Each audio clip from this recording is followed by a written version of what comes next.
Top Gun is about a group of fighter pilots who compete to be the best pilot in the Navy. Well, maybe not the best, but definitely who can get away with breaking the most rules.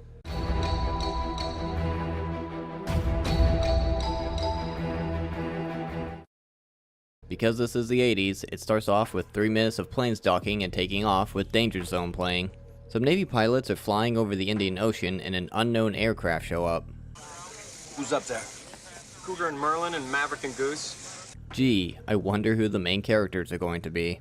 They see an unidentified plane on their old-ass radar and try to scare it away, but instead it starts going after Cougar. So, just to mess with him, Maverick flies upside down above him, flips him off, and takes his picture. Can those planes even do that? Seriously, I have no idea, and would kind of like to know. Anyway, they're running low on gas and decide to go back to the air carrier, but Cougar's all freaked out about the unidentified guy and keeps flying. Maverick is about to land, but decides to go after Cougar instead. You tell him to land that plane, that's an order!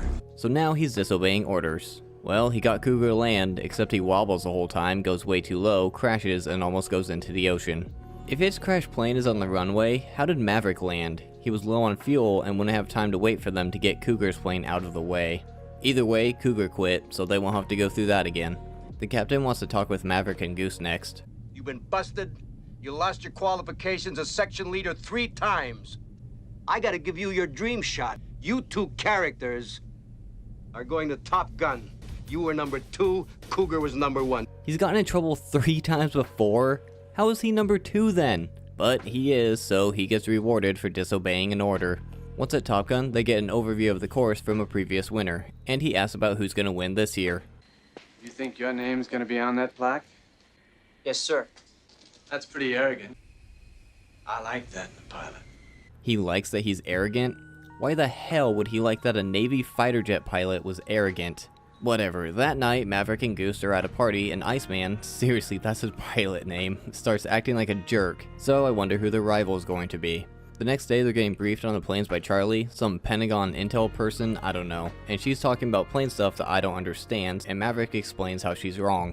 There's that arrogance that Viper loves so much. The next day, they start their training exercises, and what a surprise, the main character wins, and to celebrate, he flies way too close to the flight control tower. You know, the reason he got in trouble 3 times before. Turns out not only that, but he also cheated to win, so they just let him off with another warning and move on. No wonder this guy doesn't give a shit, he just gets away with everything. Oh well, that night, Maverick and Goose are talking about making it to graduation and how it seems like Maverick is always flying against a ghost. So I'm gonna guess his dad died while flying, and he's doing this to redeem him.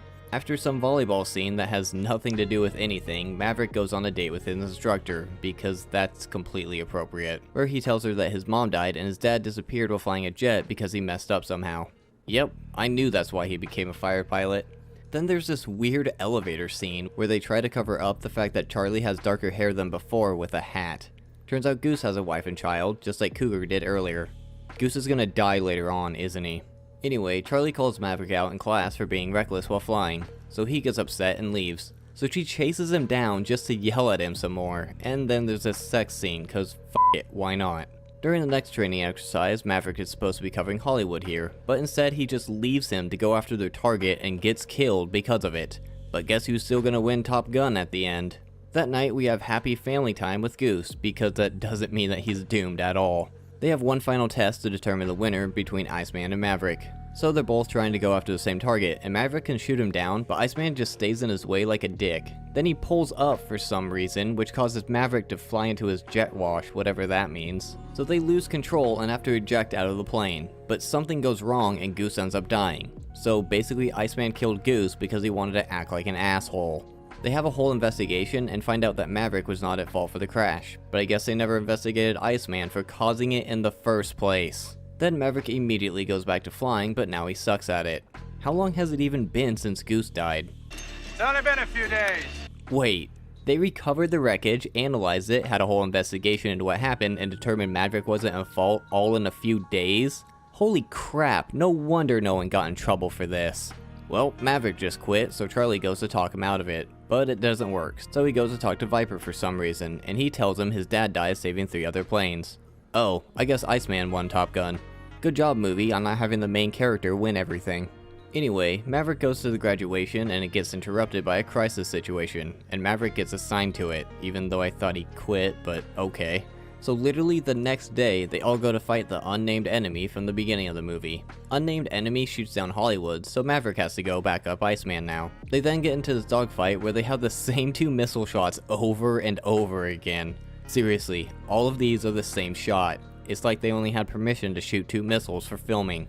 Anyway, they blow up all of unnamed enemies' planes, and Maverick flies too close to the flight control tower again, like a dick. After they land, Maverick takes Goose's dog tags that he's been holding onto this whole time and chucks them into the ocean. Because, you know, his family's not gonna want those. I guess he just gets to choose what assignment he wants next. I thought of being an instructor.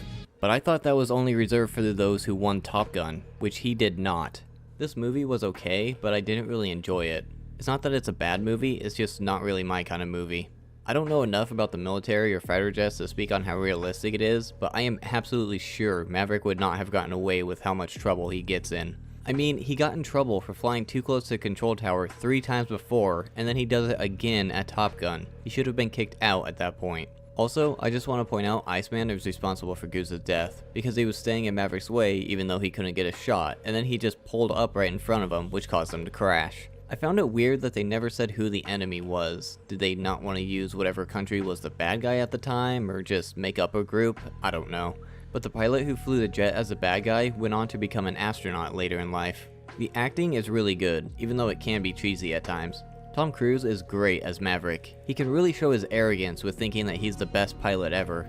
Val Kilmer is really good as Iceman. He plays his stereotypical egomaniac, but he can also show Maverick sympathy when Goose dies, even though he caused it. Kelly McGillis is alright as Charlie. I feel like she's a good fit for the character, but her acting is kind of flat at times. The visual effects are really good. They had actual fighter jet pilots flying the planes in order to achieve a realistic choreography, especially because they didn't have the CGI at the time. They were even able to convince the Navy to let them rent jets to shoot missiles, but they were only allowed to shoot 2, which is why all the missile shots look the same. I think the real lesson here is if you're really good at something, you can get away with everything. That's how it works, right? Don't forget to do the YouTube stuff, and thanks for watching.